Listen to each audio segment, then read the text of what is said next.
శ్రీ గురుభ్యో నమః. శ్రీమాత్రే నమః. మా ప్రేక్షకులందరికీ పరాభవ నామ సంవత్సర ఉగాది శుభాకాంక్షలు తెలియజేస్తూ, ప్రతి నక్షత్రానికి రాశి ఫలితాలు ఈ సంవత్సరం అంతా ఏ విధంగా ఉన్నాయి అనేది ఇప్పుడు మనము తెలియచెప్పుకుందాం. ఏ నక్షత్రంలో పుట్టినా, ఏ పాదంలో పుట్టినా చింతించవలసిన అవసరం లేదు. చాలా మంది భయపడుతూ ఉంటారు.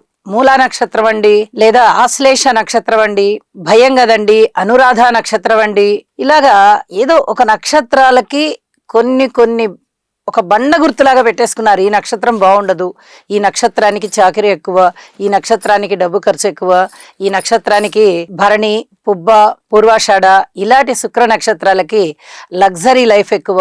ఇవన్నీ కూడా మన అపోహలే. ఇలా అపోహలు పెట్టేసుకుని ఆ నక్షత్రం తీరే ఇంత అని అనుకుంటూ ఉంటారు. ఏమీ కాదు. ఒక నక్షత్రము వ్యక్తి యొక్క గుణగణాలని చెప్తుంది. అది కూడా మిగతా గ్రహాల యొక్క ప్రభావం ఎలా ఉందో వాటిని బట్టి కూడా ఈ గుణగణాలు మారిపోతుంటాయి. వ్యక్తివి ఖచ్చితంగా ఇలాగే ఉంటాయి అని చెప్పడానికి రాదు. ఒక నక్షత్రానికి గాని, ఒక గ్రహానికి గాని కొన్ని వందల కారకత్వాలు ఉంటాయి. అన్ని ప్రింట్ కొట్టినట్టు ఒకేలాగా ఉండవు. అందరికి కొన్ని కలుస్తాయి. మిగతా గ్రహాల యొక్క సమ్మేళనల వల్ల, దృష్టి వల్ల, యుతి వల్ల, స్థితి వల్ల, గోచార ప్రభావం వల్ల వాటి యొక్క కారకత్వాలు, వాటి యొక్క ఫలితాలు మారిపోతూ ఉంటాయి. కాబట్టి ఎవ్వరూ ఏ నక్షత్రం గురించి కూడా ఆందోళన పడద్దు. అలాగే ఈ నక్షత్రం మాది చాలా అద్భుతమైన నక్షత్రం అని చెప్పి ఎక్కువగా అతిగా ఆలోచించవద్దు. అన్ని నక్షత్రాలు మంచివే, అన్ని నక్షత్రాలకి మంచి ఫలితాలు ఉన్నట్లుగానే అన్ని నక్షత్రాలకి కూడా కొన్ని ఇబ్బందికరమైన ఫలితాలు ఉంటాయి. అలాంటి ఇబ్బందికరమైన ఫలితాలు ఉన్నప్పుడు మనని మనం సంయమనం చేసుకుంటూ భగవంతుణ్ణి ప్రార్థించుకుంటూ ఉన్నట్లయితే అన్ని రకాలుగాను మనిషి యొక్క జీవనం బాగుండి జీవించి ఉన్నన్నాళ్ళు కూడా వారి యొక్క మనుగడ బాగుంటుంది అని చెప్పి తెలియజేస్తూ, ఇప్పుడు మనము పరాభవ నామ సంవత్సర ఉగాది ప్రారంభం కాబట్టి ఈ రాశి ఫలితాలు తెలియచెప్పుకుందాము. ముందుగా గ్రహస్థితులు. 19వ తారీఖు మార్చి రోజున మనకి ఉగాది ప్రారంభమవుతోంది. అంటే శుక్లపక్ష పాడ్యమి అన్నమాట.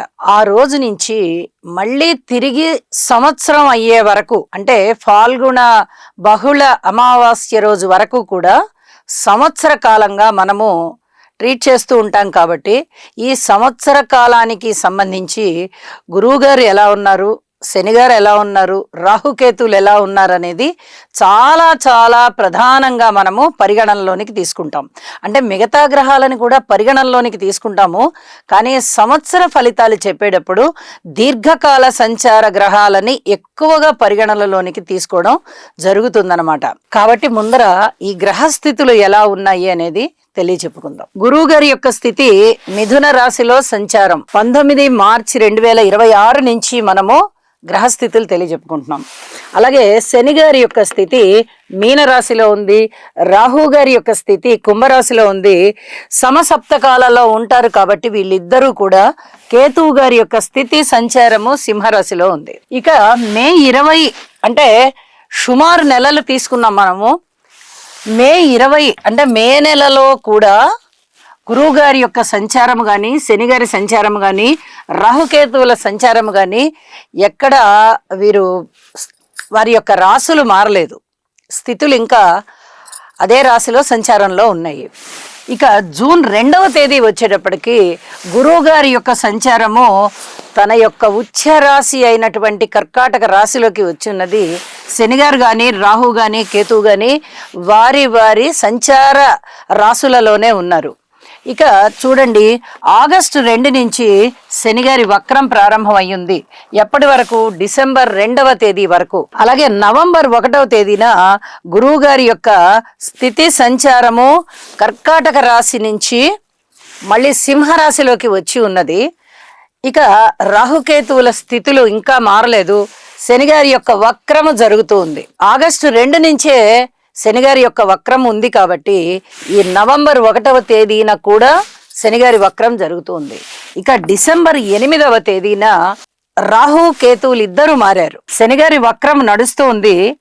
గురువు గారి యొక్క సంచారము కర్కాటక రాశి నుంచి సింహరాశిలోకి వచ్చి ఉండి అతిచారంతో ఇది సింహరాశిలోనే నడుస్తూ ఉన్నారైనా. ఇక రాహు గారి స్థితి సంచారము మకర రాశిలోకి వచ్చినది. కేతువు గారి సంచారము కర్కాటక రాశిలోకి వచ్చి ఉన్నది. ఇలా ఎన్నాళ్ళు అంటే ఇప్పుడు దగ్గర నుంచి ఇంకా 1.5 సంవత్సరాల కాలం రాహుకేతువుల యొక్క సంచారము మారబోవడం లేదు. ఇక డిసెంబర్ 8వ తేదీన శనిగారి వక్రము తీరిపోయింది. ఎందువల్ల?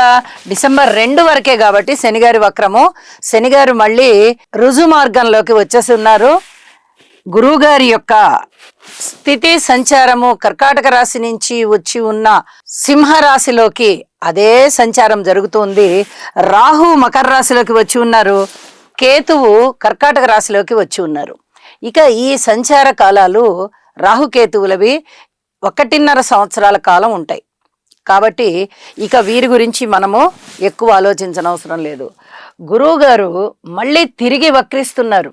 డిసెంబర్ 23న వక్రించిన వారు జనవరి 26 వరకు కర్కాటక రాశిలోకి వెళ్ళిపోతున్నారు. అక్కడి వరకు వక్రించి ఉండి మళ్ళీ తిరిగి కర్కాటక రాశిలోకి వెళ్ళిపోయి ఇక ఏప్రిల్ 7వ తేదీన తిరిగి ప్లవంగ నామ సంవత్సరం వచ్చేంత వరకు కూడా గురువుగారి యొక్క సంచారము కర్కాటక రాశిలోనే ఉన్నది. గ్రహస్థితులు ఈ విధంగా ఉండగా ఒక విశేషం ఏమిటి అంటే గురువుగారి యొక్క స్థితి సంచారము 3 సార్లు మారుతోంది. ఇది చెప్పదగినటువంటి సూచన అన్నమాట. ఫస్ట్ మిథున రాశిలో ఉన్నారు, తర్వాత కర్కాటక రాశిలోకి వెళ్ళారు, తరువాత మళ్ళీ సింహరాశిలోకి వచ్చి వక్రించి మళ్ళీ కర్కాటక రాశిలోకి వెళ్ళారు. అంటే 3 సార్లు మారారు. 4వసారి తిరిగి వారు మళ్ళీ యథాస్థానం తన యొక్క ఉచ్చులోకి వెళ్ళారు. ఈ విధంగా గురువుగారు 3-4 సార్లు మారి ఉన్నారు కాబట్టి చాలా మార్పులు ఉంటాయి ప్రతి వారికి. గురువుగారి యొక్క ఉచ్చక్షేత్రమైన కర్కాటక రాశిలో వారి యొక్క సంచారం ఉంటుంది కాబట్టి ఎక్కువ కాలం చాలా అద్భుతమైన ఫలితాలు ఇస్తారు. మిత్రక్షేత్రాలలో గాని స్వక్షేత్రంలో గాని గురువు అనేవారు చాలా పెద్ద శుభగ్రహం. ఇంత పెద్ద శుభగ్రహము ఆయన యొక్క ఉచ్చ రాశిలోకి వస్తున్నారంటే అడిగిన వారికి అడగని వారికి కూడా కోరికలు తీర్చేస్తారు. అవి ధర్మబద్ధమైన కోరికలు అయి ఉండాలి. ఇది మనం బాగా గుర్తుపెట్టుకొని ఎవరికైనా జాతకంలో గనక కాస్త గుణదోషాలు చాలా మందికి ఉంటాయి. అందరికీ అద్భుతంగానే ఉంటుందని చెప్పలేము. గుణదోషాలు ఉన్నట్టయితే గురునామస్మరణ చేయడము, అలాగే గురువు గారికి స్తోత్రాలు చేసుకోవడము, గురు సేవ చేయడము, ఆశ్రమాలకి సేవ చేయడము, ఇలాంటివి గనక చేసుకున్నట్టయితే జాతక దోషాలన్నీ తగ్గిపోతాయి అని చెప్తూ ఇక రాశి ఫలితాల్లోకి వెళ్దాము. మీనరాశి వారికి చాలా జాగ్రత్తలతో కూడి ఉన్న ఉన్నతి, ఇది బాగా గమనించగలరు. మీనరాశి వారికి చూడండి, అర్ధాష్టమంలో గురు సంచారము, రాశిలోనే శనిగారి సంచారము, వ్యయంలో రాహు సంచారము, ఏది కూడా అనుకూలమైనటువంటి ప్రభావం లేనే లేదు. తప్పనిసరిగా వీళ్ళు నవగ్రహ స్తోత్ర పారాయణాలు చేసుకోవాలి, శివారాధన చెయ్యాలి, హనుమాన్ చాలీసా చదువుకోవాలి, ఆరోగ్యం గురించి శ్రద్ధ తీసుకోవాలి. రుణభారాలు ఎక్కువయ్యేటటువంటి పరిస్థితి కనిపిస్తోంది. ఇవన్నీ కూడా అధిక జాగ్రత్తలు తీసుకోవాల్సిందే. భార్యాభర్తల మధ్య అన్యోన్యత కూడా అంత బాగాలేదు. స్థిర చరాస్తుల వృద్ధి కూడా చాలా నిదానంగా జరుగుతోంది. ఇలాగా అనుకూలత అనేది కొంచెం తక్కువగా కనిపిస్తోంది సంవత్సర ప్రారంభం నుంచే. కానీ జూన్ 2వ తేదీ వచ్చేటప్పటికి ఇప్పటి వరకు ఏవైతే పెండింగ్ పడిపోయి పనులు ఉన్నాయో ఇక అవన్నీ కూడా చాలా ఉన్నతమైన ఫలితాలను ఇచ్చేస్తున్నాయి. గురువుగారు 5వ స్థానంలోకి వస్తున్నారు, తన యొక్క ఉచ్చరాశిలోకి వస్తున్నారు. ఇంకా ఎక్కడ ఆగదండి, అన్ని పనులు అయిపోతాయి. పూర్వజన్మలో చేసుకున్నటువంటి పుణ్యం ఏదైతే ఉందో అదంతా ఇప్పుడు అమలైపోతుంది. ఇప్పటి వరకు వీళ్ళు అవమానాలే పొందారా, అనారోగ్యానికే గురి అయ్యారా, లేదా మాతృవర్గ రీత్యా ఇబ్బందులు పడ్డారా, స్థిర చరాస్తుల రీత్యా ఇబ్బందులు పడ్డారా, ఏదైనా జరగనివ్వండి, ఇప్పుడు ఇంకా రెట్టింపు బలంతో ఉంటారు, రెట్టింపు వృద్ధి కనిపించే విధంగా ఉంటారు. ఇది చాలా మానసిక ఆనందాన్ని విపరీతంగా పెంపొందింపజేస్తుంది. 5వ స్థానంలో గురువుగారు ఉచ్చలో ఉండడం అంటే అది మాటలైన విషయం కాదు. పైగా రాస్యాధిపతి, దశమాధిపతి అయిన ఉద్యోగ జీవితం బాగుంటుంది, వ్యాపార జీవితం బాగుంటుంది, సంతానం బాగుంటారు, స్థిరచరాస్తులు బాగుంటాయి, వివాహాది శుభకార్యాలు బాగుంటాయి, కీర్తి ప్రతిష్టలు బాగుంటాయి, విద్య బాగుంటుంది. ఒకటేమిటండి, సర్వం విజయమే. ఇలా ఎన్నాళ్ళు ఉంటుంది? అంటే నవంబర్ 1వ తేదీ వరకు గురువుగారు మళ్ళీ షష్ఠ స్థానంలోకి వెళ్ళిపోయిన తర్వాత ఇన్ని ఫలితాలు ఉండవు, శారీరక శ్రమ ఎక్కువగా ఉంటుంది. ఇది చెప్పదగినటువంటి సూచన. కేతువు గారి యొక్క బలము సంవత్సర ప్రారంభం నుంచే చాలా బాగుంది కాబట్టి ఇక్కడ అద్భుతమైన ఫలితాలు వీరి సొంతం. కేతువు బలం చాలా బాగుంది, కానీ గురువు గారి బలం అంతగా లేదు. అయితే డిసెంబర్ 8 దగ్గరికి వచ్చేటప్పటికి రాహు గారి బలం బ్రహ్మాండంగా పెరిగిపోతుంది. లాభస్థానంలోకి వస్తున్నారు. జన్మలో ఉన్నప్పుడు, వ్యయంలో ఉన్నప్పుడు ఎన్ని ఇబ్బందులు ఇచ్చారో, ఏవైతే ఇబ్బందులు ఇచ్చారో అవన్నీ లాభాల బాటలోకి తీసుకెళ్ళిపోతారు. అంటే గురువుగారు ఉచ్చలో ఉన్నప్పుడు చాలా చాలా బాగున్నారు, కేతువు షష్టంలో ఉన్నప్పుడు బాగున్నారు సంవత్సరం అంతా, అంటే డిసెంబర్ 8 వరకు. అక్కడి దగ్గర నుంచి రాహు బాగున్నారు. ఒక్కొక్కసారి ఒక్కొక్క గ్రహం బాగుంటోంది కాబట్టి సంవత్సరం పొడుగుతా ఉత్తమ ఫలితాలు అయితే ఉన్నాయి. కానీ ఒక గ్రహం బాగున్నప్పుడు మిగతా 3 అంతగా అనుకూలంగా లేవు కాబట్టి తప్పనిసరిగా పరిహారాలు చేసుకోండి. ఇది చాలా చాలా చెప్పదగినటువంటి సూచన. అలాగే కేతువు పంచమ స్థానంలోకి వస్తున్నారు. సంతాన రీత్యా ఎటువంటి ఇబ్బందులు వచ్చినా మీరు కొంచెం ఓర్పు కలిగి ఉండండి. అంటే ఈ పెద్దవాళ్ళని కొంచెం ఎదిరించే స్వభావం ఉంటుంది తప్ప అంతకన్నా ఇబ్బందులు ఉంటాయి అని గోచారంలో చెప్పలేం. కేతువు పంచమ స్థానంలో సంతాన రీత్యా ఇబ్బందుల్ని పెడుతూ ఉంటాడు. అంటే ఏంటి, వాళ్ళు మనని ఎదిరించడం, వాళ్ళు ఈ తల్లిదండ్రుల్ని ఎదిరించడం కానీ, లేదా చెప్పిన మాట వినకపోవడం కానీ, మా ఇష్ట ప్రకారం మేము చేసుకుంటామనే మాటలు రావడం కానీ, ప్రేమ వివాహాలకు వెళ్ళడం కానీ, ఇలాంటివే ఉంటాయి తప్ప ఇతరత్ర ప్రాణానికైతే భయం లేదు. అవన్నీ మీరు ఏమీ ఆలోచించవలసిన అవసరం లేదు. ఇది చెప్పదగ్గ సూచన. తిరిగి ఈ జనవరి 26వ తేదీన మళ్ళీ తిరిగి ఉచ్చరాశిలోకి వస్తారు కాబట్టి మళ్ళీ అద్భుతమైన ఫలితాలు ఉంటాయి. మళ్ళీ అప్పటి వరకు పెండింగ్ పడిపోయిన ఫలితాలన్నీ కూడా తిరిగి మీరు ఉత్తమమైన ఫలితాలుగా పుంజుకుంటారు. అప్పుడు రాహు గారి బలము, గురువు గారి బలము కూడా చాలా చాలా బాగుంటుంది.